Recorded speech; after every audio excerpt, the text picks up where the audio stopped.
रायजो राजाया जों जि बारग' एनडिएफबिआ जि मिशनखौ लानानै खामानि मावदों बे मिशनाव रायजो राजाया गोबां सहाय खालामदों गोबां अनसायदों बिनि थाखाय जोङो साक्सेसखौ मोनबाय थादों आरो बाव आङो साबायखरसो बावनो इच्छा खालामो दिनै जाय उन्दै उन्दै गथ'फोर जायफोरा कलेज फरायहांदों जायफोरा आन्डार 18 आन्डार 20 जाय गथ'फ्रा भैरबकुन्दफोर बायदि बा बबेबा पिकनिक स्पटफोरावहा थांनानै जाय गथ'फ्रा जौ लोंहैयोमोन गान्जा सोबहैयोमोन ड्राग्स लाहैयोमोन बै गथ'फ्रा दिनै जोंनि खोथा बाथ्राफोरखौ अनार होदों रेसपेक्ट होदों बिनि थाखाय आं बै जाखांफुनाय इयुथ एबा जाखांफुनाय लाइमोन सेंग्रा सिख्लाफोरखौ आं साबायखरसो बावहरनो इच्छा खालामो लोगोसे जोंनि बिमा बिफाफोर जाय बिमा बिफाफोरा दिनै गावनि गथ'फोरखौ कन्ट्रल खालामनानै दोनदों बिथांमोनखौबो आं गोसो गोरबोनिफ्राय साबायखर बावहरनाय थागोन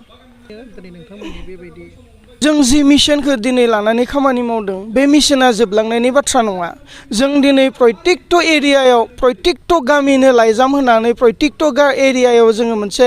ससाइटि डेभेलपमेन्ट एन्ड रिफर्मेशन कमिटि जोङो दागासिनो दङ मोनसे कमिटियाव अबेबा 60+ 60 70 80 बेबायदि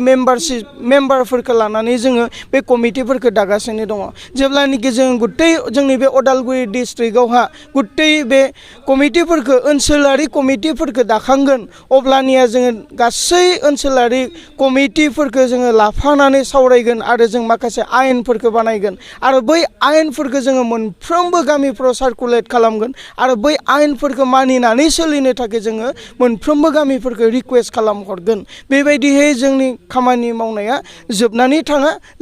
दिनै सुरुसो जादों बे जालांबायानो थागोन जेब्लासिम जोंनि हारिया बायफ्लेनाय बर' समाजा फोसाबजाया अब्लासिमहालागै जोंनि बे मिशन आरो जोंनि खामानिया दावबायबाय थागोन जाबायानो थागोन बे सोरनिबा बेफार फालांगि डाउन जानायाव दायनिगिरिया जों नङा आरो बिथांमोना अकल जौ फाननाया जे बेफार फालांगि बे नङा मानसिनि जिबनाव गोबां खामानि दङ जाय खामानिफोरखौ मावनानै न'खर खुंनो हायो समाजाव मोजां खामानि मावनानै न'खरखौबो फोसाबनो न'खर खुंलांनो हायो बेबायदि बिभिन्न खामानिफोर दोङो आं खावलायगोन बिथांमोनखौ जे बेबायदि जौ फाननानै बा सोरबा गान्जा फाननानै जायफोरा बेफार फालांगि दङमोन बिथांमोननि बिजनेसा डाउननिफ्राय डाउन फैदों होननानै जाय नोंथांमोना जिहेतु सोंदों बिनि फिननायखौ आं बेखौसो होनगोन जे नोंथांमोना गुबुन राहा लामा लानानै गुबुन बेफार फालांगिफोर खालामनानै न'खर खुंलायनायखौ जों हास्थायदों आरो दिनै जोङो नैबे गरायमारि ओनसोलावहा जोङो दिनै ससाइटि डेभेलपमेन्ट एन्ड रिफर्मेशन कमिटिखौ जोङो दानो थांगासिनो दङ जोंनि इनफरमेशन बायदियै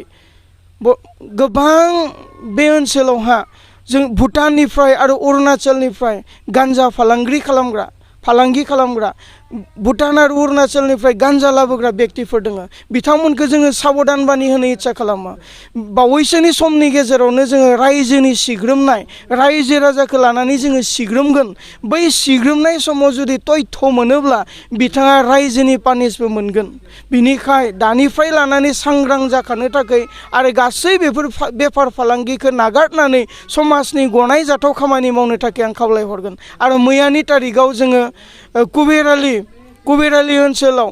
28टा गामिखौ लानानै जोङो ससाइटि डेभेलपमेन्ट एन्ड रिफर्मेशन कमिटिखौ दाफुंबाय आरो दिनैबो 22टा गामिफोरखौ लाफानानै गरायमारि ओनसोलाव जोङो बे कमिटिखौ दानो थांगासिनो दङ आसा खालामदों बे कमिटिफोरनि खामानि मावनायनि गेजेरजों आरो समाजा जोंखौ सहाय आरो हबगिता होनायनि गेजेरजों जों समाजखौ फोसाबलांनो हागोन होननानै आं मिजिंथिदों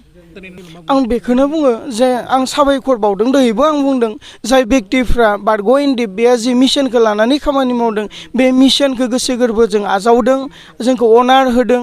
बारग' एनडिएफबिल' नङा ओनसोलनि समाजखौ लाफानानै जों जिहेतु खामानि मावदों बे समाजनि रायजो राजाफोरखौ मान सनमान होनानै बिथांमोना बेबायदि बाइक साखावनाय बबावबा फैनानै आबदामारि फैनाय बेफोर गैया जादों बेखाय आङो जाय व्यक्तिफोरा बेबायदि मानिनानै सोलिदों बिथांमोनखौ आं गोसो गोरबोनिफ्राय साबायखर बावदों उननि बेलायाव बिथांमोननि भबिष्यतआ ब्राइट जाथों जौगालांथों समाजाव सासे मोजां मानसि जाथों समाज दैदेनगिरि जाथों आरो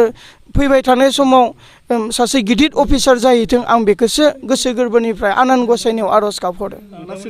लास्ट हिन्दीखौनो थारैनो नंगौ भैरबकुन्द दिनै बन्द' जानाय जोंनि बर' ओनसोलफ्रा बेखौ जोबनायखाय बेलेगाव जागा लागोन होननानै जाय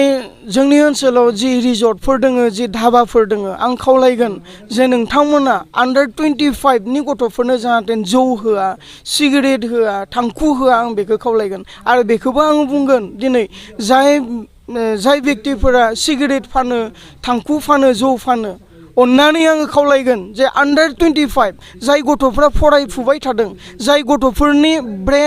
ब्रेना दायो ग्र' आप जाबाय थादों जाय गथ'फ्रा फैबाय थानाय समाव केरियार दानांगौ बैसोर गथ'फोरनो जाहाथे सिगारेटनिफ्राय आरम्भ खालामनानै फेग्रा मुवा बेसादफोरखौ जेन फाना गुटखानिफ्राय आरम्भ खालामनानै फेग्रा मुवा बेसादफोरखौ जेन फाना आं बेखौसो खावलायगोन